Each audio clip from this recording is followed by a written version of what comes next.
Уште една жртва на македонските пруги во обид пеш да се помине државата.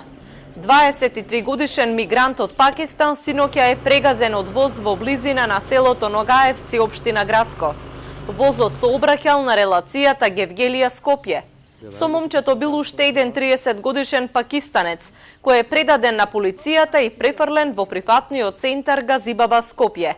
Несреќите на железничките пруги станаа честа појава изминатите 4 години, откако почна мигрантско-бегалската криза. Жителите на пограничните села од Гевгелискиот регион сведочат дека летниот период е врвулица. Голем број луѓе се обидуваат да ја поминат македонско-грчката граница на дивите премини, поради што селата како Моин се најчесто посетувани. Од тука набавуваат храна, но и го планираат патувањето кон север. Сури врват, ама што не знаеме веќе, не един, не двајца. Сури врват, некни сото село го обиколиле. Ето и Фатија, одранте им се дробиле на луѓето. Во полициските извештаи, изминатите 3 месеци се евидентирани околу 300 мигранти кои биле фатени во обид нелегално да ја минат државата.